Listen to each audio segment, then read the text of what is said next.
नमस्कार, आप देख रहे हैं न्यूज रूम लाइव और मैं हूं आपके साथ विभा उपाध्याय। बुलेटिन की शुरुआत बिहार के लोगों को मिलने वाली सौगात की खबर के साथ। जी हां, आज पटना वासियों को, बिहार के लोगों को एक बड़ी सौगात बिहार सरकार देने जा रही है, जिसमें लोगों को जाम की समस्या से मुक्ति मिल जाएगी।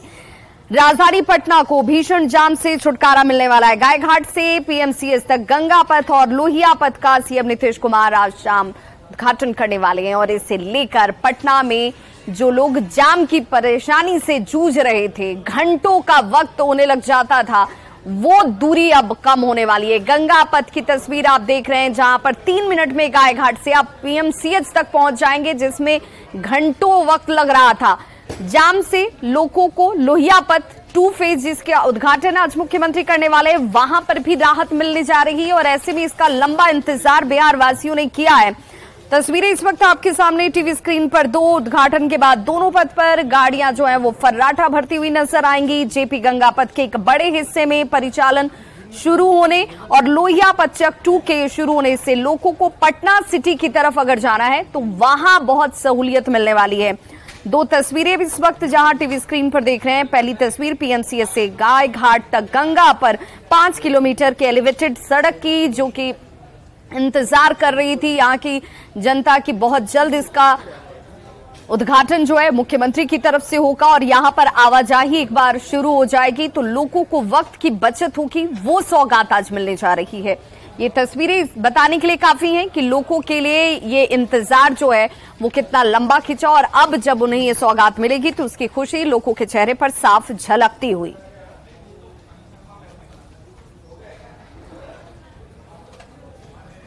तो पटना के लोहिया पथ पर फेज 2 जिसका उद्घाटन आज मुख्यमंत्री नीतीश कुमार के द्वारा होने वाला है, उसका इंतजार खत्म होने वाला है। वहां पर किस तरह की तैयारी है, जायजा लिया हमारे सहयोगी विनीता मिश्रा ने।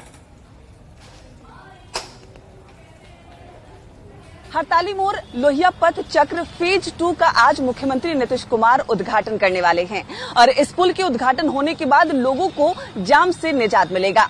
ये लोहिया पथ है जिसका आज उद्घाटन होगा और इसकी तस्वीरें हम आपको दिखा रहे हैं। ये देखिए, वहां से लोहिया पथ शुरू हो रहा है जिसका आज उद्घाटन होगा और इसके ठीक दूसरी छोर यानी बस कुछ ही मिनटों में ये दूरी तय की जाएगी।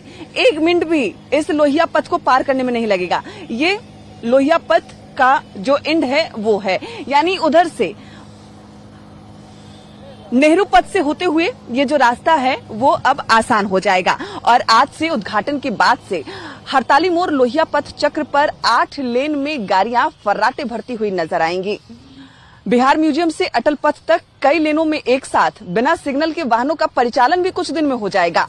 अंडरपास में यू टर्न और नेहरू मार्ग में नीचे से दरोगा प्रसाद राय पथ से बोरिंग कैनाल रोड से 2-2 लेन का संपर्क पथ भी अंतिम चरण में काम जारी है। जब से यहाँ पर ये काम लगा है फेज 2 का, लोगों को जाम में फंसना पड़ता था। हड़ताली मोड़ की अगर पहले की तस्वीर की हम बात करें तो वहां पे सिग्नल लगा होता था, लोगों को कई मिनट 20 से 25 मिनट सिग्नल में फंसा रहना पड़ता था, लेकिन अब सिग्नल को हटा दिया गया। यहाँ पे अंडरपास का भी काम शुरू हो गया है। ये जो लोहिया पथ है इसका आज विधिवत उद्घाटन भी हो जाएगा, यानी जो 15-20 मिनट का जो सफर था जाम की वजह से वो अब मात्र 30 सेकंड में, 30 सेकंड भी हम कह सकते हैं कि उसमें ये जो सफर है वो पूरा किया जाएगा। यानी आज मुख्यमंत्री नीतीश कुमार पटना के लोगों को एक साथ 2-2 सौगात दे रहे हैं। गंगा पथ के साथ साथ लोहिया पथ चक्र फेज 2 भी स्थानीय लोगों के लिए किसी वरदान से कम नहीं होगा। उन्हें हड़ताली मोड़ के पास जो अंडरपास का काम चल रहा है उसके कारण उन्हें जाम में फंसना पड़ता था, आज से उन्हें जाम में फंसना नहीं पड़ेगा। एक साथ 8 लेनों में गाड़ियां फर्राटे भरती हुई नजर आएंगी। कैमरामैन अजय दुबे के साथ विनीता मिश्रा, न्यूज 18 पटना। तो लोहिया पथ की सिर्फ सौगात लोगों को नहीं मिलने वाली है। आज गायघाट से पीएमसीएच तक का जो गंगा पाथवे है उसका भी उद्घाटन मुख्यमंत्री नीतीश कुमार करते हुए नजर आएंगे और यही वजह है कि इसे लेकर लोगों के बीच उत्साह नजर आ रहा है। इससे पहले घंटों इन रास्तों को तय करने में लोगों को लग जाते थे और मरीजों के लिए सबसे बड़ी परेशानी ये हुआ करती थी, जहां पर जीवन जीने के लिए 1-1 मिनट महत्वपूर्ण हो जाता है, वहां पर पीएमसीएच तक पहुंचने में लोगों को घंटों लग रहा था। अब ये मिनटों का सफर होगा और ऐसे में इसका इंतजार आज खत्म होने जा रहा है। हमारी सहयोगी विनीता मिश्रा की ये रिपोर्ट देखिए। राजधानी पटना में रहने वाले लोगों को मुख्यमंत्री नीतीश कुमार आज बड़ी सौगात देने जा रहे हैं। गाय घाट से पीएमसीएच तक गंगा पथ का आज उद्घाटन होने जा रहा है।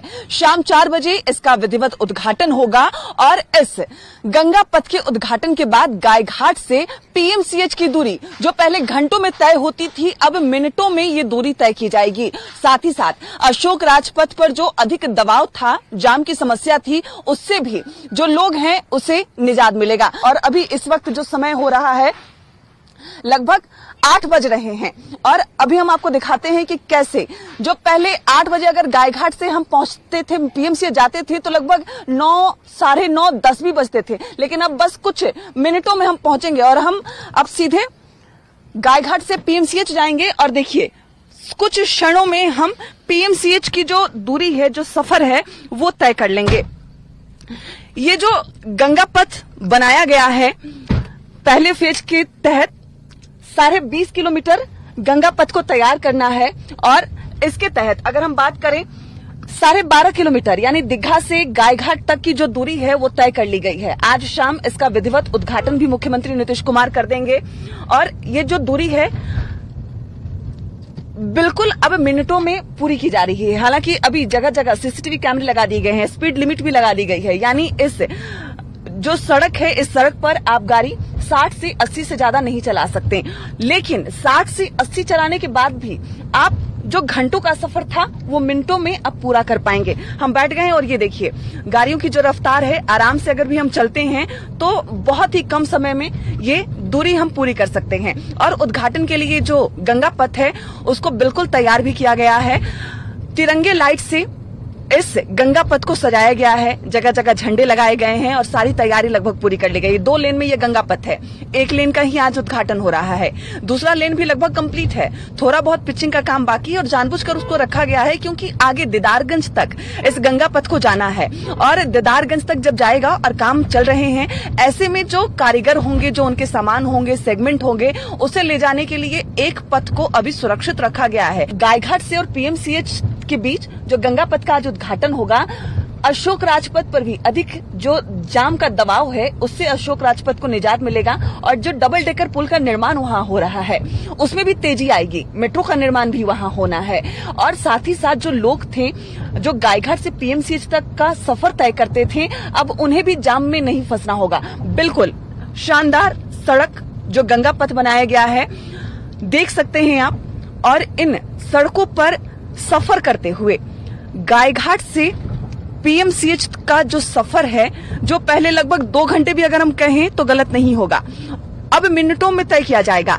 8 बजे हम अभी गायघाट थे और अभी 8:01 है, यानी बस 1 से 2 मिनट में हम पीएमसीएच पहुंच जाएंगे। और खासकर ये जो सड़क है ये उन मरीजों के लिए वरदान होगा जिन्हें एडमिट कराना होता था पीएमसीएच, लेकिन जाम की समस्या के कारण कई लोग ट्रैफिक में फंस जाते थे, उन्हें समस्याएं होती थी, उनके लिए ये किसी वरदान से कम नहीं है। हम पीएमसीएच पहुंच गए हैं और यहां तक यानी 5 किलोमीटर की दूरी जो है हमने सिर्फ 3 मिनट में तय कर ली है।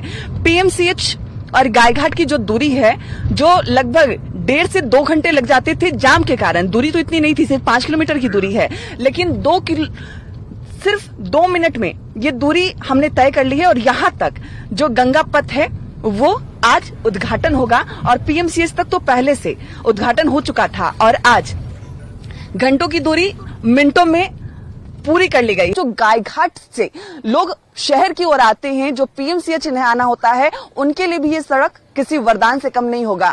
घंटों के बदले सिर्फ 3 मिनट में गायघाट से पीएमसीएच पहुंचा जाएगा और आज शाम विधिवत मुख्यमंत्री नीतीश कुमार इसका उद्घाटन भी करने वाले हैं। कैमरामैन अजय दुबे के साथ विनीता मिश्रा, न्यूज 18 पटना। और अब बात पर्यावरण संरक्षण से जुड़े हुए कानून की। कानून बने हुए हैं, यानी उन कानूनों का अगर आपने उल्लंघन किया तो आपके ऊपर जुर्माना लगाया जा सकता है, आपको जेल की सजा हो सकती है। एक ऐसा ही मामला जो है पटना हाईकोर्ट पहुंचा था शेखपुरा के राधेश्याम का, जिनके ऊपर पर्यावरण को नुकसान पहुंचाने का आरोप था। ऐसे में उनकी जमानत की अर्जी को स्वीकार तो जरूर किया गया, लेकिन कुछ शर्तों के साथ। पटना हाईकोर्ट ने फैसला सुनाते हुए कहा कि राधेश्याम को 500 पेड़ लगाने होंगे और 6 महीने तक इन पेड़ों की सेवा करनी होगी। और ये तस्वीरें देखिए, राधेश्याम इस काम में जुट भी चुके हैं, क्योंकि कोर्ट ने कहा है कि अगर ये हालात ऐसे नजर नहीं आए, पेड़ नहीं लगाए गए और उनकी सेवा नहीं की गई 6 महीने तक, तो जमानत रद्द भी हो सकती है। हमारे सहयोगी अजीत कुमार सिन्हा की ये रिपोर्ट देखिए। पटना हाईकोर्ट ने एक जमानत अर्जी पर एक अहम फैसला सुनाते हुए कहा है कि पर्यावरण की सुरक्षा पहली प्राथमिकता होगी और लगभग 500 पेड़ को लगाना होगा। 6 महीना तक उस पेड़ की रखवाली भी करनी होगी। अगर रखवाली में कोई चूक हुआ तो जमानत फिर रद्द करने की भी बात कही गई है।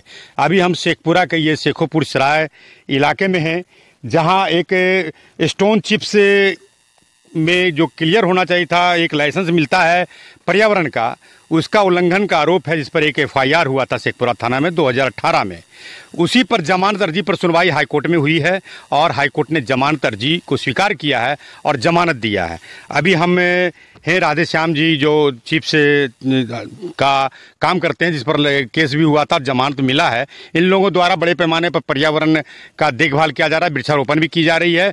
क्या आदेश हुआ था, हम जानते हैं, इनसे बताइए सर। क्या नाम है आपका? जी, मेरा नाम श्री कृष्ण कुमार हुआ। क्या आदेश न्यायालय का है? न्यायालय का आदेश है सर कि 500 पेड़ लगाना है, जिसमें हम लोगों के ऊपर एक 2018 में FIR लॉन्च किया गया था खनन विभाग के द्वारा, जिसमें बताया गया था कि पर्यावरण का हम लोग अच्छी तरह से पालन, जो रेगुलेशन है उसका नहीं कर रहे हैं। तो उसके बाद में जो FIR हुआ तो उसके अगेंस्ट हम लोग हाईकोर्ट अपील किए, तब वहाँ से सर हम लोगों को बेल दिया गया है, जिसमें ये बताया गया है कि आपको 500 पेड़ लगाना है और 6 महीना तक उसकी देखभाल करनी है। किया जा रहा है? जी बिल्कुल सर। तो बिल्कुल अजीबोगरीब कहा जा सकता है, लेकिन निश्चित रूप से पर्यावरण की सुरक्षा के लिए एक हाईकोर्ट का सकारात्मक पहल है और सराहा भी जा रहा है उन आदेश का, और ये पालन भी किया जा रहा है कि वृक्षारोपण की जा रही है, इसका देखभाल किया जा रहा है, पटवन का भी पूरा साधन ख्याल रखा जा रहा है। ये बिल्कुल सकारात्मक पहल है। अजीत कुमार सिन्हा, न्यूज़ 18, शेखपुरा। बेगूसराय से, जहां पर उप मुखिया की हत्या के मामले में पुलिस ने एक बड़ी कामयाबी हासिल की है। उप मुखिया के हत्या के मामले में एक आरोपी को गिरफ्तार किया गया, जबकि बाकी आरोपियों की गिरफ्तारी के लिए इस वक्त छापेमारी की कार्रवाई हो रही है। आपको बताते चलें, 12 अगस्त की तारीख थी जब उप मुखिया की गोली मारकर हत्या कर दी गई थी। अजय पासवान की हत्या के बाद इलाके में हड़कंप मच गया था। लोग अपराधियों की गिरफ्तारी की लगातार मांग कर रहे थे। इसे लेकर लोगों ने आक्रोश जाहिर करते हुए प्रदर्शन किया था। अब एक आरोपी की गिरफ्तारी की गई है। जमानत पर जेल से बाहर निकले मंजीत कुमार और उसके साथियों ने उप मुखिया की हत्या की थी, जिसमें बाकी आरोपियों की तलाश अब भी जारी है। इसमें एसडीपीओ टेंगरा ने घटनास्थल पर जाकर तुरंत पूछताछ की है। बहुत सारे आई विटनेसेस थे, उनके बयान लिए गए हैं। उसके बाद पुलिस ने 2 घंटे के अंदर ही जितने भी लोग इसमें शामिल थे सबकी पहचान कर ली है, सबके नाम हमारे पास आ गए हैं। उसके बाद एसडीपीओ टेंगरा के नेतृत्व में विशेष टीम का गठन किया गया और रात भर छापेमारी की गई अभियुक्तों को ठिकाने पे।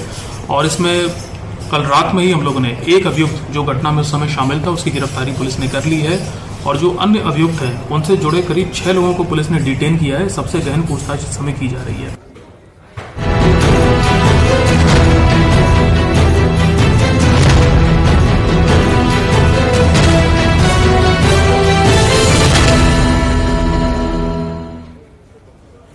दरभंगा एम्स पर प्रधानमंत्री नरेंद्र मोदी की तरफ से बयान दिया गया। उस बयान के बाद सियासी घमासान शुरू हो गया और वो सियासी घमासान थमने का नाम ही नहीं ले रहा है। जी हां, इस पर डिप्टी सीएम तेजस्वी यादव ने प्रधानमंत्री नरेंद्र मोदी के ऊपर झूठ बोलने का आरोप लगाया था। उन्होंने कहा कि बिहार सरकार ने दरभंगा एम्स के लिए 151 एकड़ जमीन फ्री में दी थी, जिसके बाद केंद्रीय स्वास्थ्य मंत्री मनसुख मंडाविया ने तेजस्वी यादव के बयान पर पलटवार किया। मंडाविया ने ट्वीट करते हुए लिखा कि तेजस्वी यादव का जो बयान है उस पर उन्होंने सवाल पूछा कि जमीन ने फाइनल नहीं हुई, जमीन जो दी गई थी वो जमीन फाइनल नहीं थी, और पीएम ने एम्स का निर्माण कैसे करा दिया। जो तेजस्वी यादव की तरफ से सवाल पूछा गया था कि आखिर प्रधानमंत्री ने कहा कैसे कि एम्स का निर्माण जो है वो शुरू हो चुका है, क्योंकि यहां अगर जमीन ही फाइनल नहीं हुई है तो बन कहां रहा है ये एम्स। तेजस्वी के बयान के बाद दरभंगा से बीजेपी सांसद गोपाल जी ठाकुर सामने आ गए। उनकी तरफ से ये कह दिया गया कि एम्स की जगह बदलने के लिए किसने कहा था, कौन राजनीति कर रहा है, किसके दबाव में ये बयान सामने आया था।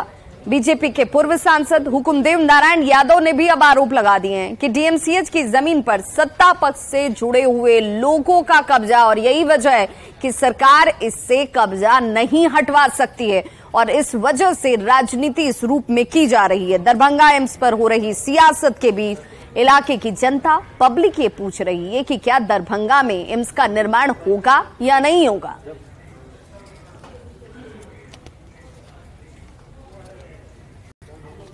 और उन्होंने दरभंगा एम्स के बारे में जिक्र किया कि उन्होंने खुलवाने का काम किया है दरभंगा एम्स। ये सरासर झूठ है और हम तो प्रधानमंत्री जी से आग्रह करते हैं कि कम से कम जानकारी ले करके कोई चीज बात क्या करें। आप इस देश के प्रधानमंत्री हैं और आपको झूठ जो है बोलना, ये शोभा जो है नहीं देता है। और जिस तरीके का ये सफेद झूठ है, और आपको भी पता है कि दरभंगा में अभी तक कोई एम्स नहीं खुला है। हमारे स्वास्थ्य मंत्री बनने के बाद ही लगभग 151 एकड़ भूमि जो है हम लोगों ने निःशुल्क कैबिनेट से पास कर करके एम्स दरभंगा के लिए दिया था। श्री तेजस्वी यादव जी, आपसे पूछना चाहते हैं, जो आपके घमंडिया गठबंधन के 19 सांसद देश के यशस्वी प्रधानमंत्री आदरणीय नरेंद्र भाई मोदी जी को और देश के स्वास्थ्य मंत्री को अन्य जगह एम्स ले जाने के लिए लिखा गया है कि नहीं? आप जवाब देंगे कि किसके इशारे पर हुआ? अनाप शनाप बयान देते रहते हैं। में राजद जदयू के बीच होड़ मच गई। राजद के जो वरिष्ठ नेता भोला यादव, उन्होंने प्रेस कॉन्फ्रेंस किया और ये कहा कि अब दरभंगा मेडिकल कॉलेज परिसर में नहीं, बल्कि जो हायाघाट में अशोक पेपर मिल का जो कैंपस है वहाँ एम्स बनेगा। तो जदयू के लोगों को लगा कि ये तो हाईजैक कर लिया राजद के लोगों ने। तो नीतीश जी बताएं कि भोला यादव ने किस हैसियत से कहा कि हायाघाट में एम्स बनेगा, और फिर अचानक जो है डीएमसीएच को छोड़कर ये 21 शोभनी में ले आए जहाँ 20 फीट पानी भरा रहता है। तो देखिए, नीतीश जी ये नहीं चाहते हैं कि बिहार में दूसरा एम्स बने। अगर दूसरा एम्स बनेगा तो नीतीश कुमार के बजाय नरेंद्र मोदी की जय जयकार होगी, लोग उनकी प्रशंसा करेंगे, जो कोई न कोई अड़ंगा लगाकर टालना चाहते हैं।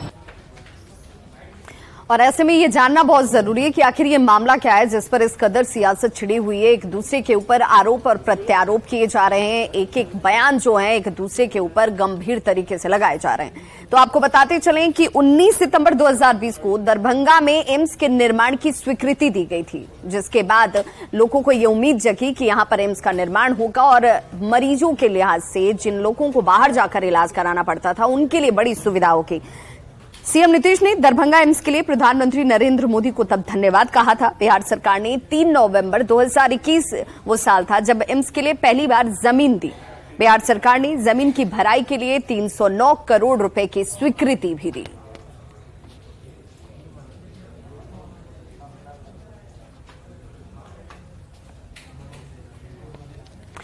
तो दरभंगा एम्स को लेकर की सियासत इस कदर है कि एक तरफ जो बीजेपी है वो ये कह रही है कि जमीन सरकार की तरफ से मुहैया ही नहीं कराई जा रही है। जो जमीन दी जाती है वहां पर जब निरीक्षण किया गया तो वहां एम्स बनने लायक वो जमीन नहीं थी, दलदली वो जमीन है, वहां हमेशा पानी लगा रहता है।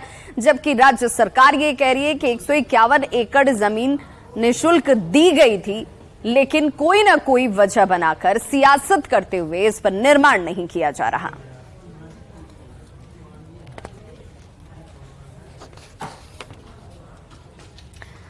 अब एम्स पर सियासत क्यों हो रही है ये भी जरा जान लीजिए। दरभंगा एम्स भौगोलिक दृष्टिकोण से काफी महत्वपूर्ण है, अहम है। करोड़ों की आबादी के लिए ये उम्मीद का केंद्र है। प्रधानमंत्री नरेंद्र मोदी ने अपने भाषण में दरभंगा एम्स का जिक्र किया। जो पार्टी या गठबंधन एम्स बनाएगा उसे सियासी फायदा होगा, ये इसके पीछे की सियासत की सबसे बड़ी वजह है। इलाके की जनता का वोट उस पार्टी या गठबंधन को जा सकता है। यही वजह है कि सभी पार्टियां इसका श्रेय लेने की होड़ में जुटी हुई हैं। अब ऐसे में अब तक किसने क्या कुछ कहा है जरा वो भी देख लीजिए। दरभंगा में प्लानिंग के साथ एम्स खोले गए हैं, प्रधानमंत्री की तरफ से कहा गया। तो तेजस्वी यादव सामने आ गए, उन्होंने कहा कि दरभंगा में एम्स खुलवाने का दावा सरासर झूठा है। प्रधानमंत्री को झूठ बोलना शोभा नहीं देता। हमारी सरकार ने 151 एकड़ जमीन फ्री में दी। तो मनसुख मांडविया जो केंद्रीय स्वास्थ्य मंत्री हैं, उन्होंने कहा कि केंद्र सरकार विकास की राजनीति करती है। नीयत केंद्र सरकार की पूरी तरह से साफ है। तो गोपाल जी ठाकुर जो कि सांसद है बीजेपी के दरभंगा से, एम्स को दूसरी जगह ले जाने पर सियासत कौन कर रहा है?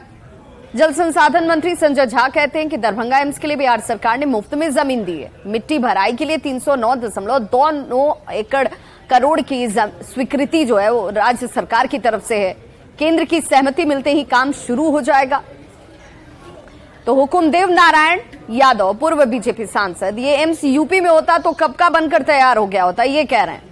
डीएमसीएच की जमीन पर अतिक्रमण हुआ है और सरकार उसे हटा नहीं सकती है क्योंकि इसमें राजनीतिक दल शामिल हैं।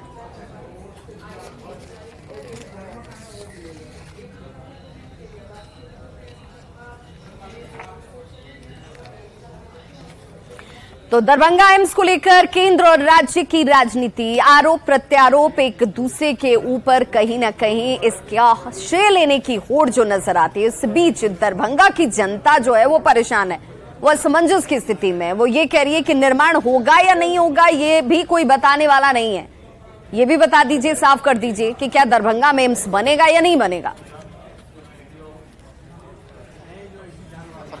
जनता इसमें परेशान है और हर नेता अपनी रोटी सेक रहे हैं।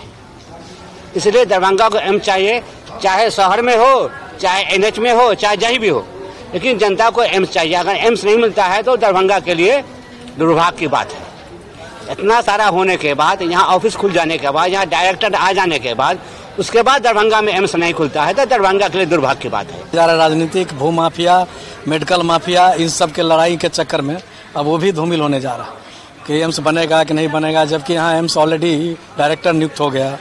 उसका 100-150 छात्रों का पढ़ाई शुरू होना था। आखिर सब पर पानी फिरता नजर आ रहा है और धाम जनता मायूस है। उसमें सब जनप्रतिनिधि को खोस रहे हैं, बड़े बड़े नेताओं को, प्रतिनिधि मुख्यमंत्री को, सबको कोस रहे हैं कि क्यों राजनीति इसमें किया जा रहा है। जनता के स्वास्थ्य से, जनता से स्वास्थ्य से क्यों खिलवाड़ किया जा रहा है, यह आम जनता कह रही है। देखिए, हम लोग चाहते हैं कि एम्स दरभंगा में ही बने और कहीं न कहीं ये जो एम्स है, यहाँ का एम्स, वह मेरी समझ से राजनीति का शिकार हो रहा है। दोनों तरफ से चाहते हैं, दोनों पार्टियां चाह रही हैं कि हमारा क्रेडिट हो और क्रेडिट मिलने के चलते एम्स जो है अभी तक बाधित है, अभी तक शिलान्यास नहीं हो सका है। तो हम ये कहेंगे कि दोनों सरकार जनता के हित में, यदि मिथिला मैथिली का वोट चाहते हैं तो दोनों सरकार मिल करके एम्स के बारे में सोचें। तो जनता का सवाल इस वक्त सीधे तौर पर उन नेताओं से है, उन राजनेताओं से है और सियासतदानों से है जो अब तक इसी की मलाई खाते रहे हैं, इसी का दावा करते रहे हैं, लेकिन अब तक ये बना नहीं है। और कब बनेगा या नहीं बनेगा, ये सवाल जनता पूछ रही है, जिसका जवाब अभी देने की कोई तैयार नहीं है। खबरों का सिलसिला लगातार जारी है, आप देखते रहिए न्यूज़ 18 बिहार झारखंड।